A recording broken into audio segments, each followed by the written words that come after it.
এই ভাইয়া, দাঁড়াও না প্লিজ। এই শোনো না। এই কি হয়েছে? তোমার সমস্যা কি? প্লিজ, তুমি এমন করো কেন? আমি তোমাকে ভালোবাসি। নীলা কথাটা বলে লজ্জায় নিচের দিকে তাকালো। নীলা আমার বন্ধু সিজানের ছোট বোন। মেয়েটা সবসময় শুধু আমাকে প্যারা দেয়। আমি বারবার ফিরিয়ে দিলেও দেখা হলে বলবে ভালোবাসি। ধুর, আমার কোনো ইচ্ছে নেই বন্ধুর বোনের সাথে প্রেম করার। আমাকে চুপ করে থাকতে দেখে নীলা বলল, কি হলো, কিছু বলো। কি বলবো? সবসময় এসব একদম ভালো লাগে না। আমি তোমাকে বলেছি না আমার তোমাকে ভালো লাগে না, তবুও সারাক্ষণ শুধু প্যারা দাও। আমি কথাগুলো খুবই বিরক্ত হয়ে বললাম। সে আর কিছু না বলে মন খারাপ করে বাড়ির দিকে চলে গেল। তারপর আমি এসে রাস্তার মোড়ের দোকানে বসলাম। আমাকে দেখেই সিজান বলল, কিরে শালা, আসতে এত লেট? চুপ থাক তুই। তোর বোন যেভাবে তোকে আমার শালা বানানোর জন্য উঠে পড়ে লেগেছে, তাতে দেখছি আমি আর কোথাও বেরই হতে পারবো না। তোর সমস্যা কি? তুই তো আমাকে অনেক আগেই শালা বানিয়ে বসে আছিস। কত না বলেছিস আমার বোনকে বিয়ে করবি। এখন আমার বোনটাকে বিয়ে করে আমার দোলাভাই হয়ে যা, তাহলেই সব প্রবলেম সলভ। শোন, বিয়ে কোনো মুখের কথা নয়, ওকে? আর তোকে তো আমি বন্ধু হিসেবে মজা করে শালা বলে ডাকি। তাই বলে কি সত্যি তোর বোনকে বিয়ে করতে হবে? না, বাট কর, তাতে সমস্যা কি? আমার বোন কি দেখতে খারাপ? ও তোকে অনেক ভালোবাসে, তাই আমি এই নিয়ে নীলাকে কিছু বলতে পারি না। শোন, তোর বোন দেখতে খুবই সুন্দর, কিন্তু তুই আমার বন্ধু, তাই এটা কখনোই সম্ভব না। এই টপিকটা ছাড় এখন। চল হাই স্কুল মাঠে। আজ তো ফুটবল খেলার সেমিফাইনাল ম্যাচ। হ্যাঁ চল তাহলে, কিন্তু নীলার কথাটাও একটু ভেবে দেখিস। আমি ওর ভাই হয়ে না, তোর বন্ধু হয়ে গ্যারান্টি দিচ্ছি, ওর থেকে বেশি তোকে অন্য কোনো মেয়েই ভালোবাসতে পারবে না, সে যত ভালো মেয়েই হোক না কেন। আচ্ছা, আমি ওকে নিয়ে ভেবে দেখব। এখন আই, ম্যাচ শুরু হয়ে গেছে। এই বলে দুজনে মাঠে এসে খেলা দেখছি। পরের দিন কলেজে গিয়ে দেখি সাদিয়া একা একা ক্যাম্পাসে বসে আছে। সাদিয়া আমার বেস্টু আর সিজানের গার্লফ্রেন্ড। কুত্তিটা 2 দিনের নাম করে ওর নানার বাড়িতে বেড়াতে গিয়েছিল। আজ 7 দিন পর কলেজে আসছে। আমি গিয়ে ওর পাশে বসতেই সাদিয়া বলল, কি রে কুত্তা, আজ কলেজে এত লেট করে আসলি যে? আমার জামাইটা কই? ওরে তো দেখছি না। তোর জামাইয়ের খবর তুই ভালো জানবি। আরে জানবো কি করে, শয়তানটা কাল থেকে কলই ধরছে না। দেখ, কোনো মেয়ের সাথে ইটিস পিটিস শুরু করে দিছে। কুত্তা, একদম ওর নামে বাজে কথা বলবি না। নিজের তো কেউ নেই, তাই আমাদের দেখে হিংসা করিস। তোকে কেউ পাত্তা দিলে তো পাবি। হাসালি তুই। মেয়ে আমার পেছন পেছন ঘুরে, বুঝলি? আমি তারে পাত্তা দেই না। কোন মেয়ে তোর মতো হাবলার পেছনে ঘুরে বলতো? কেন, তোর একমাত্র ননদিনী নীলা তো আছেই। আমার ননদিনী তোর সাথে? বিশ্বাস হতো না দোস্ত। তাই নাকি? ওকে, জাস্ট ওয়েট অ্যান্ড সি। কথাটা বলেই আমি সাদিয়াকে গেটের দিকে ইশারা করলাম। নীলা কলেজে আসার সময় আমার সাথে একটা মেয়েকে দেখে গেটে দাঁড়িয়ে দেখছিল। আমরা তার দিকে ফিরতেই আমাদের দিকে এগিয়ে আসছে। নীলা জানে সাদিয়া শুধু আমার ফ্রেন্ড, কিন্তু ও যে সিজানের গার্লফ্রেন্ড সেটা নীলা জানে না। নীলা তাড়াতাড়ি হেঁটে আমার কাছে এসে বলল, ভাইয়া, এই মেয়েটা কে? She is my girlfriend. Any problem? হ্যাঁ, খুব বড় প্রবলেম। আজকের পর যেন তোমাকে এই মেয়ের সাথে না দেখি। চলো, ক্লাসে যাবে। এই বলে নীলা আমার হাত ধরল। আমি ওর হাত থেকে হাতটা ছাড়িয়ে নিয়ে বললাম, নীলা, এসব কি হচ্ছে? এটা কিন্তু কলেজ। ইয়েস, এটা কলেজ। সো কথা না বাড়িয়ে ক্লাসে যাও, তা না হলে সবার সামনে তোমাকে জড়িয়ে ধরে লিপ কিস করতে বাধ্য হব। আচ্ছা ঠিক আছে, চলো। নীলা খুবই রেগে আছে। সত্যি সবার সামনে কিস করলে আমি আর কারোর সামনে মুখ দেখাতে পারবো না, তাই কিছু না বলে ওর সাথে চলে আসলাম। আসার সময় সাদিয়াকে ইশারায় বললাম, দেখ, তোর নরদিনী আমাকে লিপ কিস দিতে চাইছে। নীলা আমাকে টেনে আমার ক্লাসে নিয়ে এলো। এখনও ক্লাসে কেউই আসেনি। সে আমাকে টানতে টানতে ক্লাসের এক কোনায় নিয়ে গিয়ে হুট করেই আমার ঠোঁটে ঠোঁট বসিয়ে দিল। এই মুহূর্তে আমার মনে খুব ভালো লাগা কাজ করছে। কিন্তু সে হঠাৎ এমন করবে আমি কিছুতেই বুঝে উঠতে পারিনি। আমি নীলাকে জোর করে ছাড়িয়ে চড় মারতে গিয়েও মারলাম না। কোনো এক অদৃশ্য শক্তি আমাকে তার শরীরে আঘাত করতে বাধা দিচ্ছে। নীলা, এটা কি হলো? কেন, তুমি জানো না এটাকে লিপ কিস বলে? হ্যাঁ জানি সেটা, কিন্তু তুমি কেন আমাকে লিপ কিস করলে? আমার সামনে অন্য মেয়েকে ঠোঁটে হাত দিয়ে মুচকি হাসার শাস্তি এটা।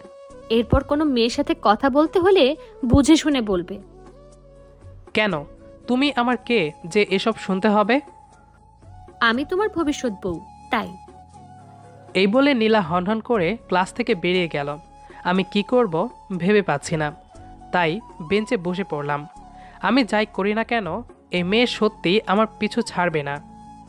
শুধু আমার বন্ধুর বোন না হলে দেখিয়ে দিতাম ভালোবাসা কাকে বলে, কত প্রকার ও কি কি। এমন সময় সিজানের বলা কথাটা মনে পড়ে গেল। ও বলেছিল নীলার মতো কেউ আমাকে কোনোদিন ভালোবাসতে পারবে না।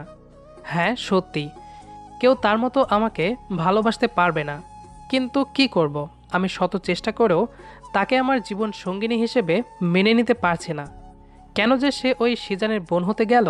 ধুর, আমার নীলার মতো মেয়েকেই খুব পছন্দ। আমার সাথে সে যত দুষ্টুমিই করুক, এমনিতে তার চালচলন অনেক ভালো। বিকেলে কলেজ থেকে ফেরার সময় বাইকের কাছে এসে দেখি নীলা কিছুটা দূরে দাঁড়িয়ে আমার জন্য অপেক্ষা করছে। ঠিক তখনই সিজান সাদিয়াকে নিয়ে কলেজ থেকে বেরিয়ে গেল। সাদিয়া যাওয়ার সময় বলে গেল ওর ননদিনীকে ঠিকমতো বাসায় পৌঁছে দিয়ে আসতে। ওই কুত্তিটা কি আমাকে ওর চাকর ভাবে? সে যাই ভাবুক, আমি বাইক নিয়ে আমার মতো কলেজ থেকে বেরিয়ে যাচ্ছিলাম, তখনই নীলা এসে গেটে দাঁড়ালো। নীলা, সামনে থেকে সরে দাঁড়াও। না, সরবো না। তুমি আমাকে একা রেখে চলে যাচ্ছ কেন? তোমাকে রেখে যাচ্ছি মানে? তুমি কি ছোট বাচ্চা নাকি? রিক্সা নিয়ে আসো। না, আমি তোমার সাথে বাইকে যাব। সরি, আমি বাইকে মেয়ে নিয়ে ঘুরতে পারবো না। আব্বু দেখলে আমাকে আর বাইক নিয়ে কলেজে আসতে দিবে না। প্লিজ নিয়ে যাও না প্লিজ। আমার এখন শালাব সিজানের ওপর খুব রাগ হচ্ছে। শালাব বোনকে রেখে গার্লফ্রেন্ড নিয়ে ঘুরতে গেছে। সামনে কিছু বাজে ছেলেরা মেয়েদের বিরক্ত করে, তাই ওকে একা রেখেও যেতে পারছি না। অনেক ভেবে তাকে বাইকে উঠতে বললাম। সে খুব খুশি হয়ে বাইকে বসলো। কিছুটা পথ যেতেই নীলা বলল, এই ভাইয়া, ওই মেয়েটার সাথে বাইক নিয়ে কোথায় গেলে? প্রেম করতে। মানে ভাইয়া? হ্যাঁ, তোমার ভাইয়া ওকে লাভ করে। ওদের রিলেশন 2 বছরের। কি বলছো তাহলে? তুমি যে সকালে বললে ওই মেয়ে তোমার গার্লফ্রেন্ড। এই মেয়েটার মাথায় খুব বুদ্ধি আছে। আমাকে ট্রাফে ফেলে কেমন সব সত্য বের করে নিল। বলো, তুমি তখন আমাকে মিথ্যা বলেছিলে, তাই তো? বুঝেছো যখন চুপ করে থাকো, না হলে অ্যাক্সিডেন্ট হতে পারে। নীলা আর কোনো কথা না বলে খুশিতে আমাকে শক্ত করে জড়িয়ে ধরল। আমার খুব রাগ হচ্ছে, সেই সাথে খুব ভালোও লাগছে, তাই কিছু বলছি না। আমি সিজানের বলা কথাগুলো ভেবে দেখছি, আর এই সিদ্ধান্ত নিয়েছি আমি নীলার প্রপোজালটা অ্যাকসেপ্ট করে নেব। জীবনে সত্যিকারের ভালোবাসা বারবার আসে না। আমি সেই ভালোবাসা পেয়েও হারিয়ে ফেলতে চাই না। আমি এসব ভাবছিলাম, তখনই নীলা আমার কানে কানে বলল, এই, আই লাভ ইউ। আমি তোমাকে খুব বেশি ভালোবাসি। এবার ফিরিয়ে দিও না প্লিজ। তুমি যদি এইবার আমাকে ফিরিয়ে দাও, তাহলে আমি এক্ষুনি তোমাকে ছেড়ে দিয়ে বাইক থেকে লাফিয়ে পড়ব। নীলা লাফানোর কথা বলতেই আমি খুব জোরে ব্রেক কষলাম, আর একটু হলেই দুজনেই নিচে পড়ে যেতাম। বাইক একপাশে সাইড করে দুজনই নেমে নদীর রক্ষা বাঁধের ওপর দাঁড়ালাম। নীলা অন্যমনস্ক হয়ে নদীর পানির দিকে তাকিয়ে আছে। আমি ধীরে ধীরে তার কাছে এসে আলতো করে জড়িয়ে ধরে তার কানে কাছে মুখ নিয়ে বললাম, আই লাভ ইউ টু নীলা। আমার মুখে আই লাভ ইউ টু শব্দগুলো শুনেই নীলা হুড়মুড় করে আমার দিকে কিছুক্ষণ অবাক চোখে তাকিয়ে থেকে শক্ত করে জড়িয়ে ধরল। নীলা যেন এই কথাটা বিশ্বাসই করতে পারছে না আমিও তাকে ভালোবাসি। এই, তুমি সত্যি বলছো তো? তুমিও আমাকে ভালোবাসো? খুশিতে নীলার কথাগুলো কেমন যেন আটকে যাচ্ছে। আমি তার কপালে আলতো করে ঠোঁট ছুঁয়ে বললাম, হ্যাঁ নীলা, সত্যি। তাহলে এতদিন আমার সাথে এত বাজে আচরণ কেন করেছো? আমার তো তোমাকে অনেক আগে থেকেই খুব ভালো লাগতো। আসলে আমি কখনোই চাইনি বন্ধুর বোনের সাথে সম্পর্ক করতে, কিন্তু যখন বন্ধুই বলল সে আমার শালা হতে রাজি, তাই আমিও অনেক ভেবে দেখেছি এই পাগলি নীলার মতো অন্য কেউ আর আমাকে এত ভালোবাসা দিতে পারবে না। হুম, তুমি তো সেটা বুঝতে চাওনি। বাট এখন তো বুঝেছি। আচ্ছা নীলা, তোমার নাম্বারটা দিবে? হুম, এই নাও। এখন চলো বাসায় যাই। হ্যাঁ, কিন্তু তার আগে আমি ফুচকা খাবো। ফুচকা? ওকে চলো।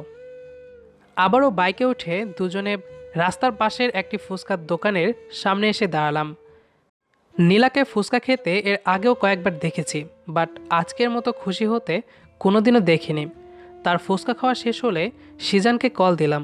সিজান বলল ওদের ফিরতে সন্ধ্যা হবে, তাই নীলাকে বাসায় দিয়ে এসে মাঠে খেলতে গেলাম। পরের দিন সকালে জগিং করার সময় সিজানকে ডাকতে আসতেই নীলা আমাকে জোর করে বসিয়ে রেখে কফি বানাতে চলে গেল। নীলা যেতেই সিজান বলল, তানভীর, কি ব্যাপার বলতো? কাল থেকে আমার বোনকে অনেক খুশি খুশি লাগছে। তুই আমার শালাবাবু হয়ে গেছিস, সেই খুশিতেই তোর বোন এতটা আনন্দে আছে। তাহলে তুই ওর ভালোবাসার কাছে হার মেনে গেছিস? হ্যাঁ, শুধু হার মানেনি, পোষও মেনে গেছি।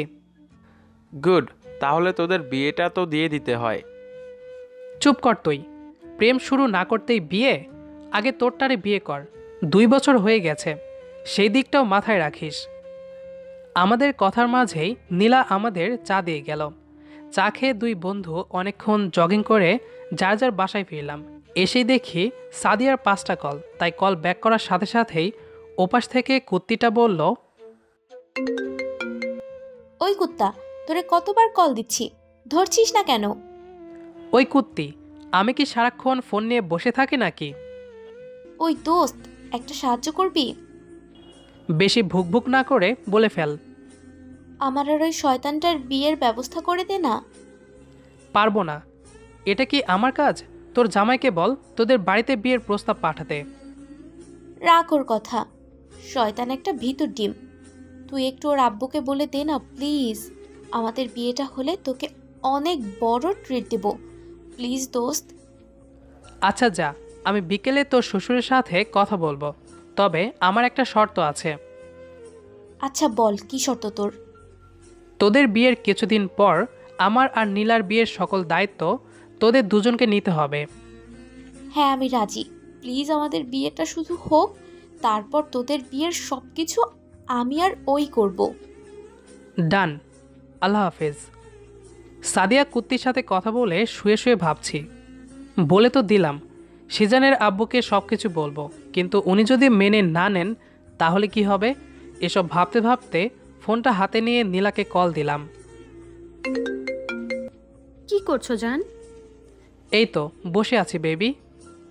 এই কিছুক্ষণ আগেই তো দেখা হলো, তাহলে এখন কেন কল দিচ্ছ? কি করব বলো? সাদিয়া কুত্তি বলছে তোমার ভাইয়ের সাথে ওর বিয়ের ব্যবস্থা করতে। কি বলছো? আমরা কিভাবে করতে পারবো? সেটাই। তুমি তোমার ভাইকে বোঝাও, ও নিজে যেন তোমার আব্বুকে সবকিছু খুলে বলে। ভয় পাওয়ার কিছু নেই, আমরা তো থাকবই। আচ্ছা ঠিক আছে, আমি ভাইয়াকে বুঝিয়ে বলবো। আজ তো কলেজ বন্ধ, তুমি কখন আসবে? আমি ইনশাল্লাহ বিকেলের দিকে যাব। ওকে, আমি এখন রান্না করছি, তোমার সাথে পরে কথা বলবো। আল্লাহ হাফেজ। ওকে সোনা, আল্লাহ হাফেজ। বিকেলে নীলাদের বাসায় গিয়েই প্রথমে সিজানের সাথে দেখা করলাম, কিন্তু শালা সিজান নীলার এত বোঝানোর পরও আঙ্কেলকে বলার সাহস পাচ্ছে না। আমার কয়েকটা ধমক খেয়ে তারপর রাজি হলো। সিজান, আমি, নীলা আর ওদের আম্মু আব্বু একসাথে বসে আছি। তখন সিজান ওর আব্বুকে বলল ও একটা মেয়েকে পছন্দ করে। সিজানের কথা শুনে আঙ্কেল যে বিহেভ করলেন তা দেখে তো আমরা সত্যি খুব অবাক। আঙ্কেল বললেন সিজানের পছন্দই তাদের পছন্দ, কালই ওনারা সাদিয়াকে দেখতে যাবেন, সেই সাথে আমার আব্বুর সাথেও আমার আর নীলার বিয়ে নিয়ে কথা বলবেন। ওনাদের এমন কথা শুনে আমি আর নীলা বেশ লজ্জায় পড়ে গেলাম। আঙ্কেল আন্টি সবটাই জানেন, সেটা কিভাবে?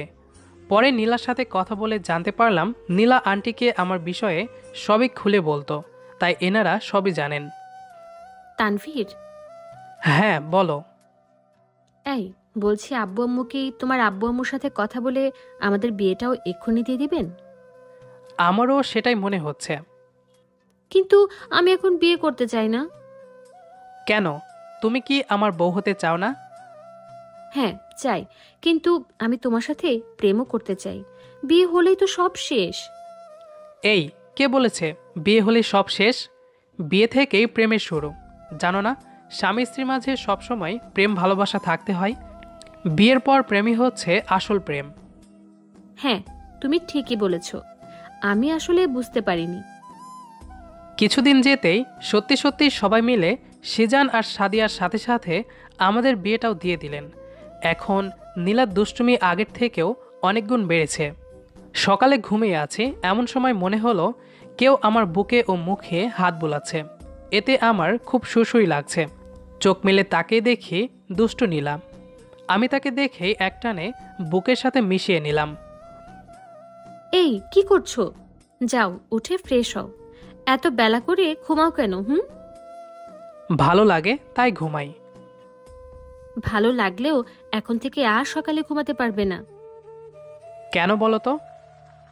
কারণ আমরা দুজন প্রতিদিন ছাদে গিয়ে সূর্যোদয় দেখব। কিন্তু আমার সকালে না ঘুমালে ভালো লাগে না। এই বলছি না, সকালে কোনো ঘুম হবে না। যাও এক্ষুনি উঠে ফ্রেশ হয়ে নাও। আমি তোমার জন্য কফি বানিয়ে আনছি। কফি কেন? তুমি তো আমাকে প্রতিদিন জোর করে চা খাওয়াতে। কিন্তু তুমি তো চা খেতে চাও না, তাই আজ থেকে কফি বানিয়ে খাওয়াবো। না, তুমি চা বানাও, তোমার হাতে চা খেতে খুব ভালো। তাহলে এতদিন খেতে চাওনি কেন? না বললে তুমি রেগে যেতে, তাই। ছি, দাঁত থেকে গন্ধ আসছে। যাও গিয়ে ব্রাশ করো। আচ্ছা যাচ্ছি, বলছি একটা কিস দাও না। একদম না, রাতে অনেকগুলো দিয়েছি। এই বলে সে লজ্জা পেয়ে দৌড়ে রুম থেকে বেরিয়ে গেল। তারপর ফ্রেশ হয়ে রুমে এসে বসতেই নীলা আমার জন্য চা নিয়ে আসলো। আমি চায়ের কাপটা হাতে নিয়ে নীলাকে আমার কোলে বসিয়ে দিলাম। তারপর এক চুমুক খেয়ে নীলার দিকে এগিয়ে দিলাম। আমাকে দিচ্ছ কেন? তুমি খাও। না, আমরা দুজন একসাথে খাবো। আমি খেয়েছি, এবার তুমি খাও। নীলা মুচকি হেসে চায়ের কাপে ঠোঁট ছোঁয়ালো। এভাবেই দুজনে পুরো কাপ শেষ করলাম। কিছুক্ষণ পরে সিজান আর সাদিয়া আমাদের বাসায় আসলে সবাই মিলে জমিয়ে আড্ডা দিচ্ছি। তখনই সিজান বলল, তানভীর, একটু সাদিয়াকে বল না বেবি নেওয়ার জন্য রাজি হতে। ওই শালা, বেবি নিবি তোরা দুজন, এখানে আবার আমাকে টানছিস কেন? আরে ও তো রাজি হচ্ছে না। তাহলে তো ভালোই, তোকে খুব তাড়াতাড়ি মামা বানিয়ে দিব। আমার এই কথাটা মুখ ফসকে একটু জোরে বলে ফেলেছি, তাই নীলা শুনে লজ্জায় লাল হয়ে গেছে। অন্যদিকে সাদিয়া সিজানের দিকে অগ্নি দৃষ্টিতে তাকিয়ে আছে। এই দেখে সিজান আমার পিঠে কিল বসিয়ে দিল। সবাই একসাথে হেসে ফেললাম। আমাদের আজকের গল্পটি আপনার কাছে কেমন লেগেছে সেটি অবশ্যই কমেন্ট করে জানাবেন। দেখা হবে আবারও নতুন কোনো গল্প নিয়ে। সে পর্যন্ত আমাদের সাথেই থাকুন। ধন্যবাদ সবাইকে।